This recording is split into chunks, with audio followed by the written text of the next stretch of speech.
بسم الله الرحمن الرحيم الحمد لله رب العالمين الصلاة والسلام على رسوله الكريم. أشهد أن لا إله إلا الله وحده لا شريك له، وأشهد أن محمدا عبده ورسوله. نبينا محمد صلى الله عليه وسلم. رب اشرح لي صدري ويسر لي أمري واحلل عقدة من لساني يفقهوا قولي. ربنا زدنا علما اللهم فقنا في الدين. اللهم فقنا في الدين. اللهم فقنا في الدین. السلام علیکم ورحمۃ اللہ وبرکاتہ. امید ہے سب لوگ خیریت سے ہوں گے. اللہ تبارک و تعالی ہمارے وقت قبول فرمائے. سبق کا آغاز کرتے ہیں. اعوذ باللہ من الشیطان الرجیم. بسم اللہ الرحمن الرحیم. ألم تر أن الله سخر لكم ما في الأرض والفلك تجري في البحر بأمره ويمسك السماء أن تقع على الأرض إلا بإذنه إن الله بالناس لرؤوف رحيم وهو الذي أحياكم ثم يميتكم ثم يحييكم إن الإنسان لكفور لكل أمة جعلنا منسكا هم ناسكوه فلا ينازعنك في الأمر وادع إلى ربك إنك لعلى هدى مستقيم وإن جادلوك فقل الله أعلم بما تعملون الله يحكم بينكم يوم القيامة فيما كنتم فيه تختلفون ألم تعلم أن الله يعلم ما في السماء والأرض إن ذلك في كتاب إن ذلك على الله يسير ويعبدون من دون الله ما لم ينزل به سلطانا وما ليس لهم به علم وما للظالمين من نصير.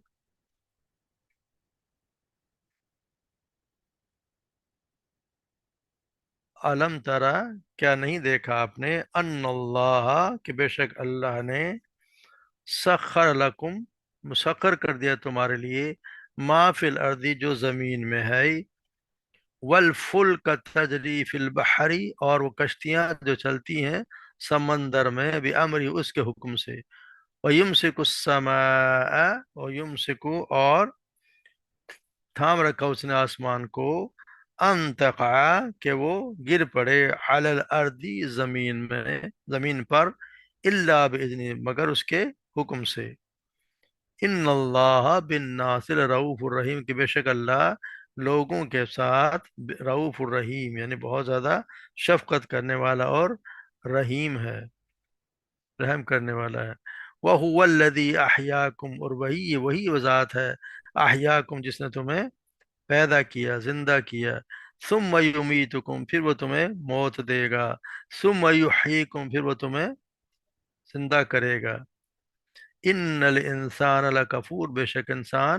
لکفور، یقیناً بے شک بہت بڑا ناشکرہ ہے. لکل امت، ہر امت کے لیے، جعلنا، ہم نے بنایا، منسکن، ایک طریقہ عبادت، ہم ناسکوہ، وہ ناسکوہ، اس پر بندگی کرتے ہیں. فلا ینازع فلا ینازعنک، پس نہ چاہیے کہ تم سے وہ جھگڑا کریں، فی الامری، اس معاملہ میں، ودعو، اور آپ پکارتے رہیے، دعوت دیتے رہیے، الی ربک، اپنے رب کی طرف، انکا، بے شک آپ، لعلی، یقیناً آپ بہت اونچے یا پر ہیں، آپ ہیں، خدم مستقیم میں سیدھے راستے پر، یعنی ہدایت کے سیدھے راستے پر آپ ہیں۔ وَإِن جَادَلُوكَ، اور اگر پھر وہ آپ سے جھگڑا کریں، فَقُلِ اللَّهُ، تو کہہ دیجئے کہ اللہ، کہ بے شک کہ قُلِ اللَّهُ، اللہ عالم زیادہ جانتا ہے، بما تعملون، اللہ تعالیٰ خوب جانتا ہے جو تم کرتے ہو۔ اللہ یحکم،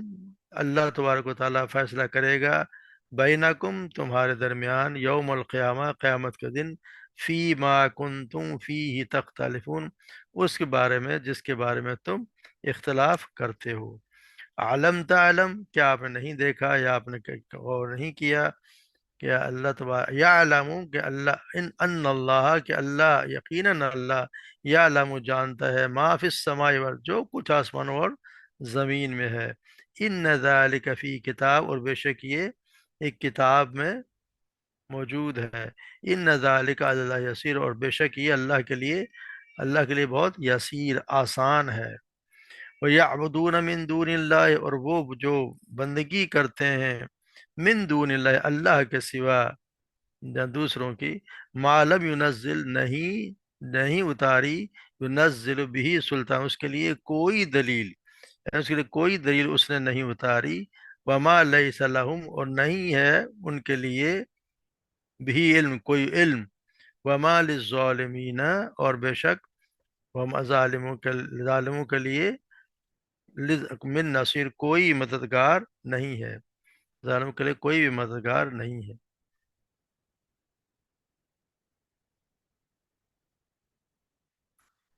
تو یہاں اللہ تبارک و تعالیٰ ہمیں بتا رہے ہیں کہ اللہ تبارک و تعالیٰ نے انسانوں کے لیے کیا کچھ نہیں کیا، کیا کچھ کیا، یہاں بتایا جاتا ہے کہ کیا آپ نے نہیں دیکھا، کیا نہیں دیکھا کہ اللہ تبارک و تعالیٰ نے مسخر کر دیا ہے جو کچھ زمین میں، اور جو ان کشتیوں کو بھی جو سمندر میں اس کے حکم سے چلتی ہیں، جو کچھ زمین میں، اس کے علاوہ جو سمندر میں کشتیاں، ان کو بھی اللہ تبارک و تعالیٰ نے آپ کے لیے مسخر کر دیا ہے۔ تو یہاں زمین کی ہر چیز کو انسان کے لیے مسخر کرنے کا مطلب یہ ہے کہ اسے اس طرح بنایا ہے کہ آدمی اس سے فائدہ اٹھا سکے، یعنی سورج ہے، چاند ہے، اس رفتار سے چل رہے ہیں جو انسان کے لیے مفید ہے، ہوا، پانی، آگ، بجلی، جتنی بھی قوتیں ہیں جن سے انسان فائدہ اٹھا رہا ہے، یا وہ پالتو جانور ہیں جو ان پر انسان سواری کرتا ہے، ان کا دودھ پیتا ہے، گوشت کھاتا ہے، اور کئی ضروریات بھی پوری کرتا ہے، غرض یہ سب ہر طرح سے انسان کے تابع ہیں۔ اگر اللہ تبارک و تعالیٰ اونٹ، گائے، بھینس اور گھوڑے کو انسان کے تابع نہ کرتا تو انسان کبھی بھی انہیں پالتو جانور بنا ہی نہ سکتا تھا۔ جیسے اللہ تعالیٰ سورہ یاسین سے فرماتے ہیں وَذَلَّلْنَاهَا لَهُمْ فَمِنْهَا رَكُوبُهُمْ وَمِنْهَا يَأْكُلُونَ، ہم نے انہیں ان کے تابع کر دیا تو ان میں سے کچھ پر وہ سواری کرتے ہیں اور ان میں سے کچھ بعض کو وہ کھاتے ہیں۔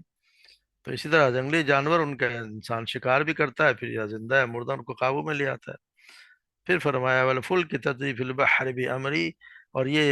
یہ کہ سمندر میں چلنے والے جہاز بھی زمینی کی طرح ان چیزوں میں شامل ہیں جہاں اللہ تبارک و تعالیٰ نے انسان کے لیے مسخر کیا ہے، مگر ان کا معاملہ ذرا دوسری چیزوں سے اس طرح عجیب ہے کہ پانی جو ہر وزنی چیز کو اپنے اندر ڈبو دیتا ہے، اللہ تعالیٰ نے اس طرح انسان کے فائدے کے لیے مسخر کر دیا ہے کہ اللہ کی مقرر کردہ ایک خاص اگر ڈیزائن سے بنائے ہوئے ہزاروں ٹن کے پہاڑوں جیسے جہاز بھی اتنے وزنی اور لمبے چوڑے جہازوں کو اپنے وہ سینے پر اٹھائے رکھتا ہے، وہ غرق نہیں کرتا۔ تو یہ جہاز انسان کی ضروریات کی ہزاروں چیزیں لے کر سینکڑوں میل ساری تجارت آج کرتے ہیں جہازوں، ان کے جہازوں کے ذریعے ہی ہوتی ہے، اور ان میں بیٹھے ہوئے لوگ اس طرح آرام سے بیٹھے ہوتے ہیں گویا وہ اپنے گھر میں آرام سے بیٹھے ہیں، نہ کوئی مشکل ہوتی ہے، کچھ بھی نہیں ہوتا۔ اللہ تبارک و تعالیٰ نے اس طرح ان کو بھی یعنی اگر مسخر کر دیا، اگر یہ حکم نہ ہوتا تو سمندر انہیں ایک لمحے میں ڈبو دیتا۔ تو یہاں اللہ تبارک و تعالیٰ نے ان کو بھی ہمیں انسانوں کے لیے اس طرح مسخر کر دیا۔ پھر اللہ تعالیٰ فرمایا یمسک السماء ان تقع علی الارض، اور کیا آسمان کو زمین پر گرنے سے روک کر رکھنا بھی، اگر آپ دیکھیں تو سمندروں سے جہاز چل رہے ان سے بھی زیادہ عجیب ہے کہ جہازوں کے نیچے کم از کم پانی تو ہے جس نے اس کو تھام رکھا ہے، مگر آسمان تو اتنی بلندی پر کسی بھی چیز کے سہارے کے بغیر آسمان کو تھام کر رکھنا اس بے انتہا قوت والے مالک ہی کا، اللہ ہی کا کام ہے۔ تو ایسے مالک کے ہوتے ہوئے بھی اگر کوئی بے بس مخلوق کی بندگی کرے تو اس سے بڑی ناانصافی کیا ہو سکتی ہے؟ تو یہاں اصل میں دلائل دی جا رہے ہیں توحید کے کہ ایک اللہ ہی ہے، اللہ ہی ہے جو یہ سب کام کر رہا ہے، اللہ کے سوا کسی کا کوئی اختیار ہے ہی نہیں کسی کے یہ اختیار میں یا کوئی طاقت میں ہے نہیں کہ وہ کام کر سکے۔ پھر آگے یہ فرمایا وَهُوَ الَّذِي أَحْيَاكُمْ ثُمَّ يُمِيتُكُمْ ثُمَّ يُحْيِيكُمْ، اور وہی ہے جس نے تم کو زندہ کیا پھر تمہیں مارے گا، پھر تمہیں دوبارہ زندہ کرے گا۔ مگر انسان جو ہے وہ بہت ہی ناشکرا ہے، یعنی یہ اللہ تبارک و تعالیٰ نے اصل میں اگر اس میں دیکھا جائے تو اصل میں ان تمام نعمتوں کا اصل تو یہ کہ اللہ تعالیٰ نے تمہیں پیدا فرمایا۔ اگر اللہ تبارک و تعالیٰ پیدا ہی نہ کرتا تو دوسری تمام نعمتیں جو پھر کس کام کی تھیں؟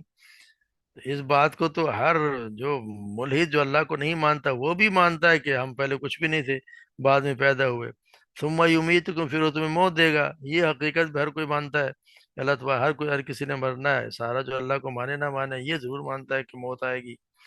پھر ثم یحییکم، جو پھر پہلی دونوں باتوں کو مانتا ہے اسے یہ بھی ماننا ہوگا کہ اللہ تبارک و تعالیٰ مرنے کے بعد زندہ بھی کرے گا، اس کے لیے کوئی مشکل نہیں ہے۔ ویسے تو ان تینوں نعمتوں کو اگر دیکھا جائے تو پہلی ہی وہ لگتی ہے کہ یہ کوئی نعمت ہے، کیونکہ اللہ تبارک تعالیٰ ہمیں پیدا کیا، کیونکہ پھر مارنا اور زندہ کرنا یہ تو محاسبے کے لیے ہے، لیکن اگر ویسے ہم غور کریں تو یہ بھی نعمتیں ہی ہیں، کیونکہ ان دونوں نعمتوں کے بغیر اگر مرے نہیں اور دوبارہ زندہ نہ کیے جائیں تو پھر جنت نہیں ملے گی، اللہ کا دیدار بھی نہیں ہوگا۔ تو پھر جو چیز جنت کی ہمیشگی کی زندگی اور اللہ سبحانہ و تعالیٰ کے دیدار کا ذریعہ ہو، اس کے بھی نعمت ہونے میں کیا شک ہے، تو یہ بھی ایک نعمت ہی ہے۔ تو یہاں پھر بتائے ان الانسان لکفور، کفور یعنی کہ نعمتوں کی ناشکری ہے، ان کا انکار ہے، اگر کوئی یہ کر رہا ہو وہ بھی انکار ہے، یعنی انسان جو ہے نعمتوں کی قدر نہیں کرتا، جو اوپر ہم نے بتایا اللہ تعالیٰ نے اتنی نعمت ان کی انکار کر دیتا ہے، نہ اس کا شکر ادا کرتا ہے، یعنی اس کی دعوت کو نہیں مانتا جو اس کی طرف سے اس کے رسول پیش کرتے ہیں۔ اللہ نے اپنے رسول بھیجے تو ان کو دعوت دیں، اللہ کی طرف وہ بلاتے ہیں، مگر ان کی دعوت کو نہیں مانتا، یعنی ان کو انکار کر دیتا ہے۔ تو اللہ تبارک و تعالیٰ یہی فرما رہے ہیں کہ پھر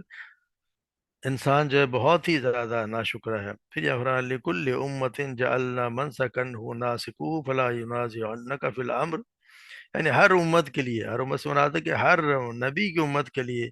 ہم نے مقرر کر دیے منسکن، ایک طریقہ عبادت۔ منسک کا مطلب یہ منسک کا لفظ پہلے ہم جو پڑھا ہے تو اس میں تو قربانی کے لیے آیا، مگر اس کا مطلب ہے کہ پورے نظام عبادت کے معنی میں۔ اس سے پہلے جو قربانی کا وہ قاعدہ بتایا اس میں، کیونکہ اس کے بعد کا فقرہ یہ تھا کہ تاکہ لوگ ان جانور پر اللہ کا نام لیں جو اسے ان کو وہ بخشے ہیں، تو وہاں پہ اس معنی میں آیا، تو یہاں لینا یہ تھا کہ یہ وسیع عبادت کا مفہوم ہے، اس کی وجہ سے نا اس کا عبادت کا مفہوم آتا ہے۔ من سے یعنی کوئی بھی طریقہ جو اللہ تبارک جیسا کسی نبی نے جیسے سکھایا وہ طریقہ ہی ہے، کیونکہ اللہ تعالیٰ آپ صلی اللہ علیہ وسلم کی ایک حدیث مبارک، آپ صلی اللہ علیہ وسلم نے عید الاضحیٰ کی نماز پڑھائی، پھر لوگوں کی طرف رک کر کے فرمایا ان اول نسکنا فی یومنا ھذا، کہ یہ ہمارے آج کے دن میں ہماری پہلی عبادت یہ ہے ان نبدا بالصلاۃ، کہ ہم نے نماز پڑھی، ثم نرجع فنحنا، کہ پھر ہم واپس جائیں اور قربانی کریں، یعنی یہاں نماز کو نسک کہا گیا ہے۔ تو یہ یہاں دیکھتے ہیں کہ یہ بھی یہ عبادت کا ایک طریقہ اللہ تبارک و تعالیٰ نے بنایا ہے۔ تو آیا ویسے بھی ہم دیکھیں کہ یہ یہاں پہ جو لگتا یہ کہ آپ صلی اللہ علیہ وسلم اللہ تو یہاں بھی انہوں نے اعتراض کیا کہ یہ پھر اس پہ وہ جھگڑا کرتے ہیں، یعنی کہ آپ سے اس معاملے میں جھگڑا کرتے ہیں، یہ انہوں نے کہ نوسف فلا ینزعن فی الامر، اس معاملے میں جھگڑا کرتے ہیں، آپ رب کی طرف بلاتے رہیں۔ تو جھگڑا سے مطلب یہ آپ صلی اللہ علیہ وسلم میں حج کے جو بعض مناسک تھے ان میں تبدیلی کی، تو پھر کفار مکہ کو جو اپنے آپ کو دین ابراہیم پر ہونے کا دعویٰ کرتے تھے اعتراض کا موقع مل گیا، کیونکہ اللہ تبارک نے فرما دیا کہ ہم نے ہر امت کے لیے عبادت کے خاص طریقہ مقرر کیا ہے، اور اسی طریقے پر اس امت کے لوگ عمل پیرا ہو رہے ہوتے ہیں۔ اس طرح یا رسول اللہ صلی اللہ علیہ وسلم نے فرمایا کہ یا رسول ہم نے آپ کے لیے بھی عبادت کے خاص طریقہ مقرر فرمایا جس پر آپ عمل کر رہے ہیں، تو یہ اس میں جھگڑے کی کون سی بات ہے؟ جو لوگ مختلف طریقوں کی عبادت طریقوں کے باوجود بھی آپس میں ایک دوسرے سے نہیں جھگڑتے، تو ان سے سب اسلام کے بارے میں تو جھگڑنا بھی نہیں چاہیے۔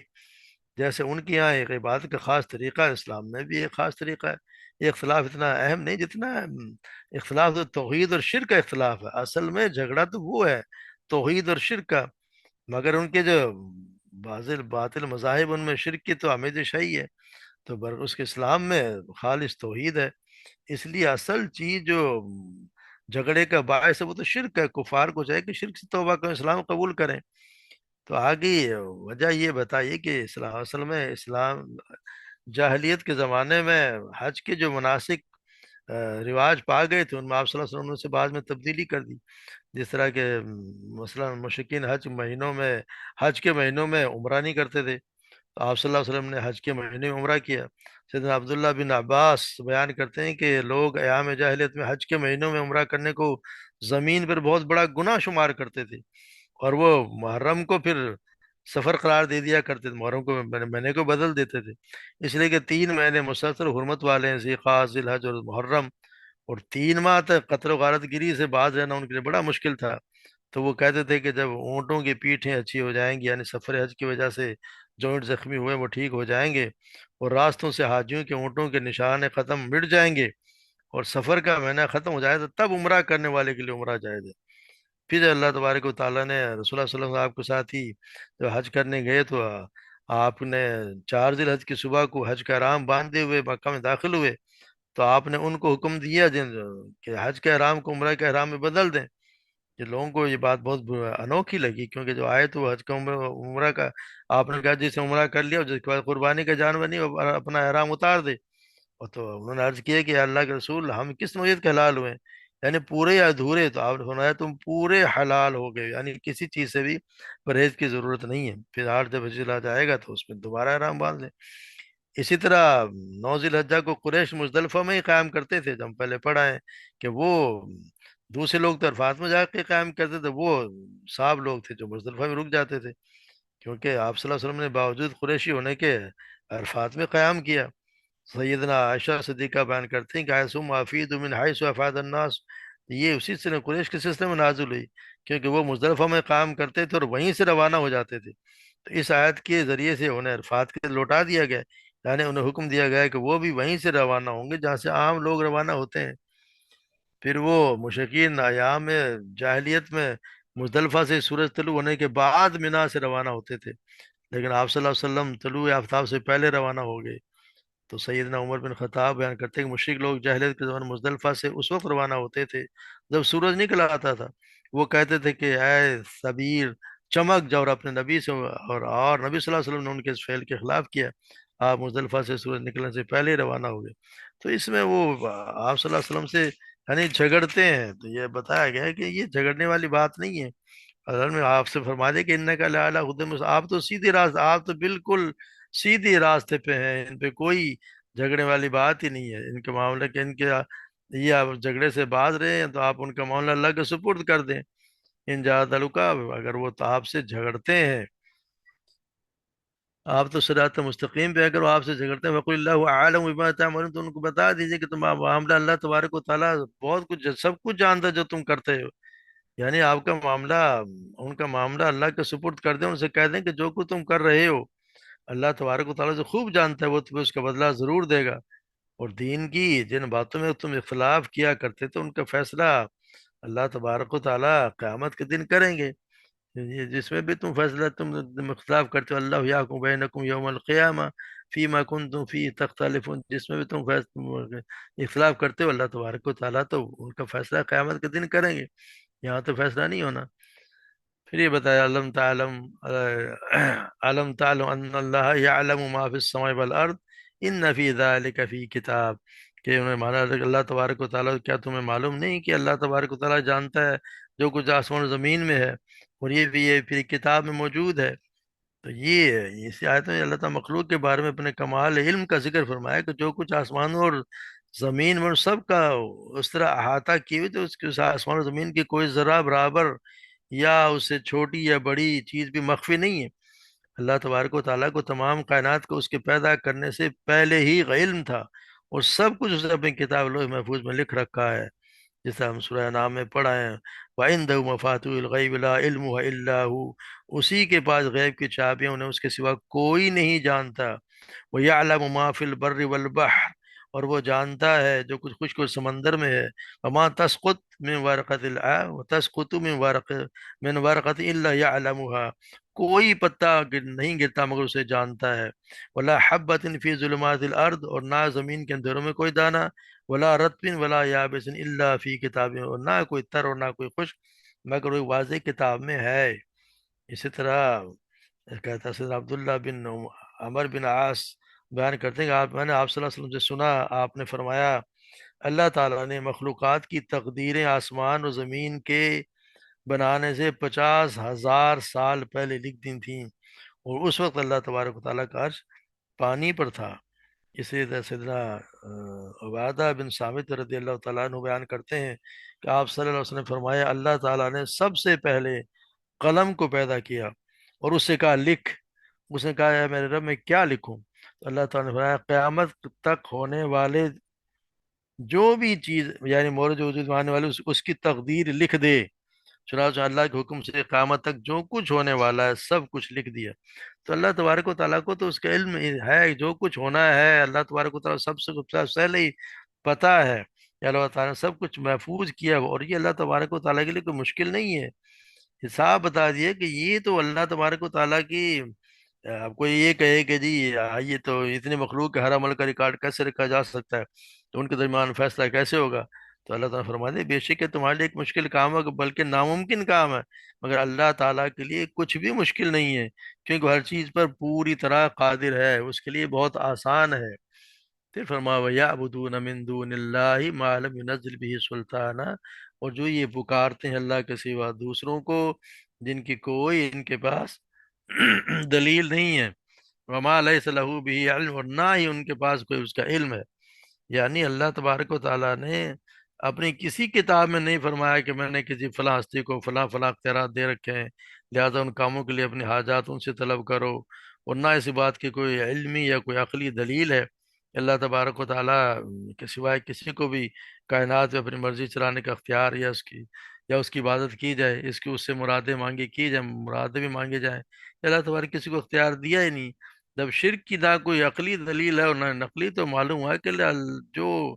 لوگوں نے غیر اللہ کے آستانے بنا رکھے ہیں یا زندہ یا فوت شدہ بزرگوں کو اللہ کے اختیارات کا مالک سمجھ کر ان کے نظریں نیازیں چڑھاتے ہیں، یا ان کی قبروں کا یا ان کے بتوں کا طواف ان کے سامنے قیام رکوع یا سجود کر رہے ہوتے ہیں، یا ان کے مجاور بن کر ان کا اعتکاف کر کے بیٹھے ہوئے ہیں، اور انہیں حاجت روا اور مشکل کشا سمجھ کر ان سے فریادیں کر رہے ہیں، تو ان کے پاس اس کا سوائے ان کا وہم ہے، اس کے باپ دادا کی اندھی تقلید کے سوا کچھ بھی نہیں ہے، جس کا رد قرآن مجید میں کئی مقامات پر کر دیا گیا ہے کہ ان کی کوئی حیثیت نہیں ہے۔ اللہ تبارک و تعالیٰ نے اپنے اختیارات کسی کو نہیں دیے، اس کا کوئی وزیر نہیں، کوئی مشیر نہیں، کوئی مددگار نہیں، اس کا کوئی بھی اس کا کسی کو اس نے اپنی کسی کمزوری کی وجہ سے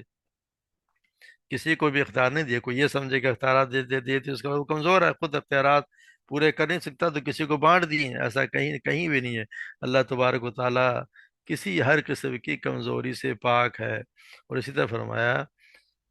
وَمَا لِلظَّالِمِينَ مِن نَصِيرٍ، اور ان ظالموں کے لیے پھر کوئی مددگار بھی نہیں ہے۔ یہاں ظالم کا حالانکہ یہ بھی کہا جاتا ہے ان کا کوئی مددگار نہیں، مگر یہاں ان کو ظالم کہا گیا ہے، ان ظالم کا کوئی مددگار نہیں، یعنی اللہ کی مدد سے ان کی محرومی کا باعث ان کا ظلم یعنی شرک ہے، کہ اللہ کا حق انہوں نے بندوں کو دے دیا۔ یہ بیوقوف لوگ یہ سمجھ رہے ہیں کہ ان کے خود ساختہ معبود یا حاجت روا مشکل کشا دنیا اور آخرت میں ان کی مدد کریں گے، حالانکہ ان کی کوئی مدد نہیں کرے گا۔ اور وجہ اس کی یہ ہے کہ ان ظالموں نے اللہ کے لیے تو شریک بنا کر اللہ کو تو انہوں نے ناراض کر لیا، اللہ ان سے ویسے ناراض ہوئے کہ اللہ کو انہوں نے شریک بنا دیے، سو وہ تو ان کی مدد کو آئے گا نہیں، اور دوسرے معبودوں حاجت روا اور مشکل کشاؤں میں وہ طاقت ہی نہیں ہے کہ ان کی مدد کر سکیں۔ تو یہ دونوں باتیں مل گئی تو زندگی میں ان کا کوئی بھی مددگار نہیں ہے، نہ ان کو جن کو یہ سمجھتے ہیں وہ ان کی مدد کر سکتے ہیں اور کریں گے، اور نہ ہی اللہ تبارک و تعالیٰ جس کو انہوں نے ناراض کر دیا وہ مدد کرے گا۔ تو یہاں اللہ تبارک و تعالیٰ یہی کریں کہ ان ظالموں کا نے شرک جنہوں نے کیا ہے ان کی کوئی مدد کرنے والا کوئی مدد ان کی نہیں ہوگی۔ تو اللہ تبارک و تعالیٰ ہمیں بھی صحیح سمجھ عطا فرمائے اور ہمیں شرک اور بدعات سے محفوظ رکھے، کیونکہ یہ ایک ایسا جرم ہے، ظلم ہے جو اللہ تبارک و تعالیٰ کے ہاں جس کی کوئی معافی نہیں ہے، یہی ایک ایسا گناہ ہے جو بخشا نہیں جائے گا۔ باقی اللہ تبارک و تعالیٰ نے ہر چیز کو معاف کرنے کے لیے اللہ تبارک و تعالیٰ تیار ہے، اور وہ ہر چیز کو معاف کر دیں گے سوائے اس کے۔ اس لیے یہ اس سے تو بہت دور، جہاں تھوڑا بہت بھی شک ہو اس سے بھی بچنا چاہیے، کیونکہ اللہ تو نہ کرے کہ کہیں تھوڑا بہت شرک جس میں شامل ہو گیا تو وہ پھر نہ کوئی عمل اس کا قابل قبول ہوگا اور نہ ہی اصل میں نیک عمل ہوگا۔ اللہ تبارک و تعالیٰ ہم سب کو محفوظ رکھے اور ہمیں دنیا اور آخرت میں کامیابیاں عطا فرمائے، ہمیں بھی معاف کر دے، ہمارے ماں باپ کو بھی بخش دے، اور اللہ تبارک و تعالیٰ سب پر رحم فرمائے۔ وما علینا الا البلاغ۔